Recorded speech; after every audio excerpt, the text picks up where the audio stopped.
Et salut tout le monde, aujourd'hui je vais vous montrer comment créer un cercle qui va varier en fonction du spectre sonore d'une musique. Donc avant ça, n'hésitez pas à liker, à vous abonner, vous connaissez, ça fait toujours plaisir. Alors il existe un logiciel que vous pouvez télécharger sur le Microsoft Store là. Donc ce logiciel il s'appelle Avi Player. Voilà, vous avez juste à l'installer. Donc pour le trouver, vous allez sur Microsoft Store, vous tapez dans la barre de recherche Avi Player. Vous arrivez sur cette fenêtre et vous appuyez ici sur le bouton bleu où il y aura marqué installer. Moi je l'ai déjà installé, donc il est à marquer ouvrir. Donc quand vous ouvrez l'appli, il va falloir aller dans le dossier qui contient toutes vos musiques. C'est plutôt simple. L'interface est pas très compliquée je trouve. Faut juste se mettre dedans, comprendre comment ça fonctionne. Mais c'est comme un explorateur de fichiers en gros.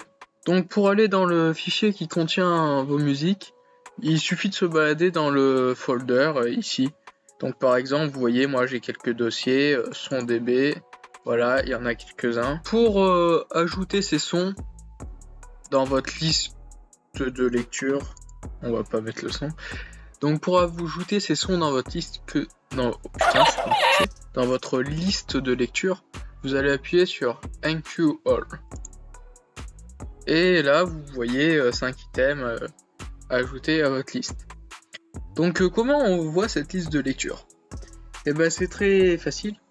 Dans ce logiciel, pour se balader dans les différentes fenêtres, il suffit de scroll avec la souris.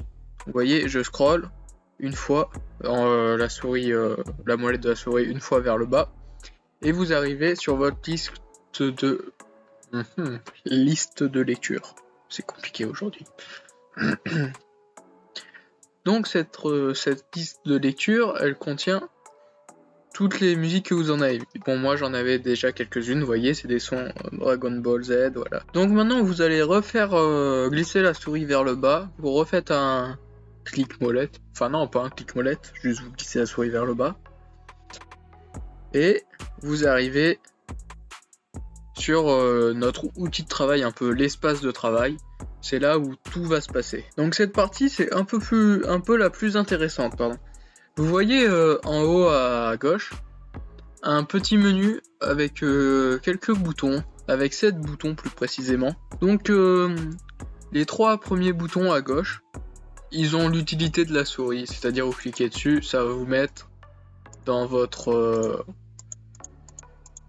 tout simplement ça va vous permettre de naviguer dans le logiciel.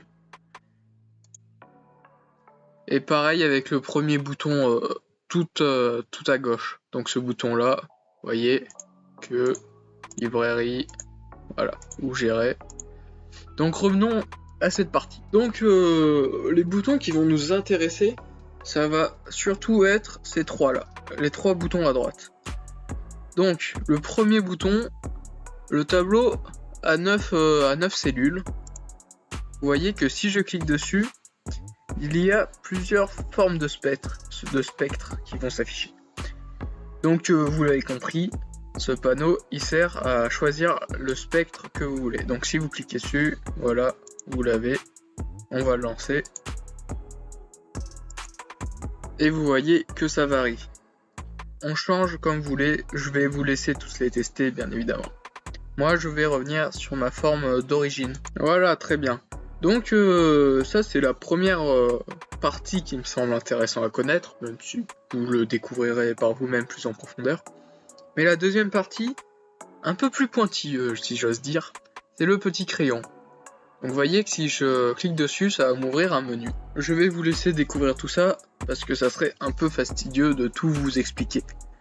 Vous trouvez sûrement sur YouTube des vidéos explicatives de ce logiciel, qui vont vous montrer tout en détail.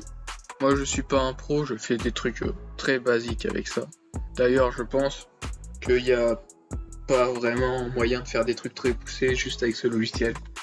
Mais ça je vous expliquerai pourquoi je dis ça plus tard. Donc quelques trucs qui sont intéressants à savoir dans ce panneau de configuration, c'est que vous voyez ici, vous avez, bon ça pareil je vous laisse découvrir, mais par exemple, le premier image, ça recouvre tout le fond noir. Donc ce fond noir, donc si vous voulez incruster une image à la place du fond noir, Vous allez dans la section Images, Custom Image, vous cliquez, Pic Image, et ça va vous ouvrir votre explorateur et vous sélectionnez celui que vous voulez et ça vous le mettra. Et ensuite le dernier élément le plus intéressant entre guillemets, je dis ça pour tous les éléments j'ai l'impression, mais celui-là le plus pratique, c'est celui qui vous permet d'exporter votre création. Voilà, vous avez ce petit panneau d'exportation, vous appuyez sur export, ça va vous l'exporter en format MP4 par défaut, si je ne dis pas de bêtises.